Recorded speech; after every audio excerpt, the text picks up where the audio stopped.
Hey guys, today I want to talk about a big topic. So how you are selling yourself in the market, or how you sell the product, and how you can justify an increase of price.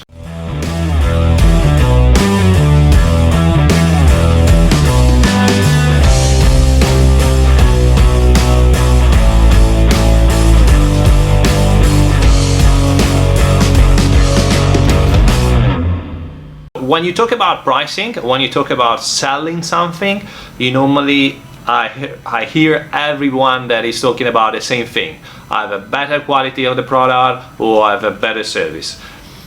If you want to justify and increase the price, if you want to sell better, if you want to sell more, these kind of things are now, nonsense, are now bullshit.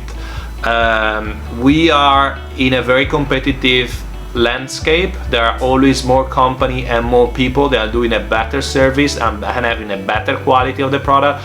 So in my opinion, this is something that now has to be set it, and you need to think something else. So how you can justify an increase of the price? The first point, in my opinion, is about reputation.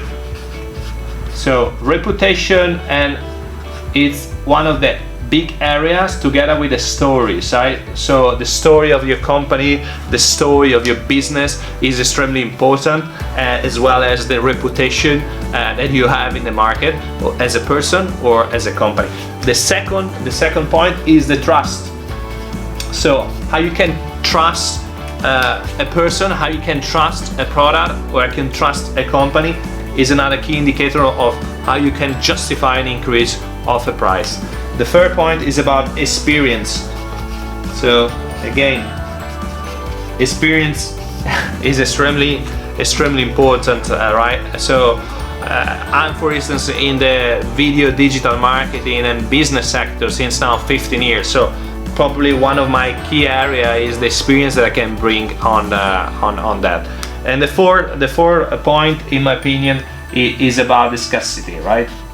So the scarcity can justify an increase of the product. If you think, for instance, I don't know, a company like Inditex that have put all the strength in terms of scarcity of the product, making sure that people are queuing outside the shop every Wednesday, for instance, every Wednesday morning when new products are coming. So those kind of things can justify an increase of the price. So how you can map it around these 4 points, it's really up to you, right? And is where you need to work out. So reputation and history, for instance, can be here. The trust can be higher, the experience can be higher, and for instance, I basically, in my opinion, for instance, no non-scarcity. Probably my scarcity would be related to my time.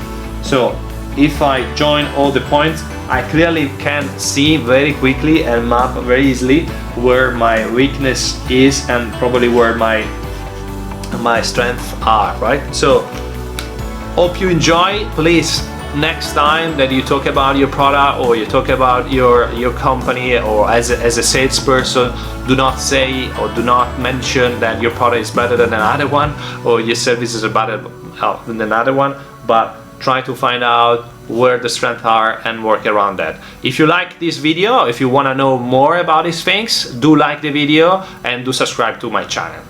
Bye.